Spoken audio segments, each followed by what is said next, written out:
lot of people my age have recently started investing. They're in their 20s, 30s, they start investing at a young age. They haven't seen the big drawdowns of the big recessions or global wars in the 70s, 80s, 90s, etc. So they haven't seen all of that. They're very young in this whole field of investing and still getting their experience.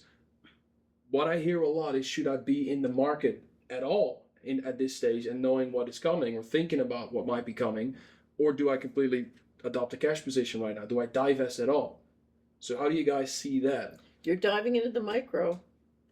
Well, I would just say at a high level, their opportunity is their youth. Right. So people that are concerned about the market are people that have assets and they're watching their assets go down. If you have no assets, just say step in, dollar cost average in, and keep doing that, because you want the long-term growth of the companies to help you, and realize because you're young, you need to have enough cash in the pantry, so to speak, to feed your family. But other than that, do the just consistent small investing. Don't break the bank because your youth is your opportunity. Do not frantically buy the dip, but you're saying spread it out and just spread it out. Just keep building that position. Yes. So every month I just put a little bit of money back in. So to me, this looks like a sale. But I will tell you, there are companies I don't want anything to do with. Right. So I'm not just putting it into the general index because, and I would point out, Buffett spent 2 years building his cash position, so he knew this was coming. What you do is totally different if you're young, experienced, middle, old. Yes. Okay, so Right. we look at, we wanted to bring all the generations together to talk about what to do. So what I would say, let's start with young.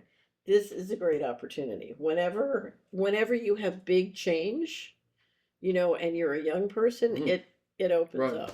We're still free to rock and roll in terms of jurisdiction. We haven't established the roots that somebody in their 40s, 50s might have with children growing up and going to high schools. Right, but also so we can relocate. I think it's fair to say there's going to be a sale. Right. So let's Sale look on at the the assets. heat map of the U.S. stock market. Let's look at the sale. That's why whenever silver would get crashed down, I was like, oh, it's a sale. Yeah. I'll buy more. If I'm going to be investing right now as a young person and I don't have an established portfolio yet, I'm pretty new, I'll look at this map and then I think, where will I spend my money? Where will I utilize the fire sale? Do I look at emerging markets? Do I look in specific continents?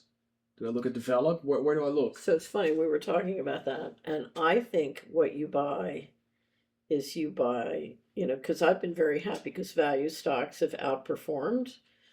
So now instead of the Mag 7 for the last year, all the categories, 1 month, 3 months, 6 month, year to date, 1 year value stocks have outperformed.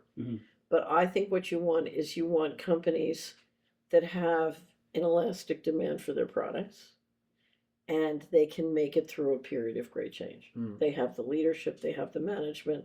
So I think part of what you're doing, yes, you care about, which markets you're in, but first and foremost, you care about, you want to invest in the leaders who've got the economics. So I always keep coming back to railroads.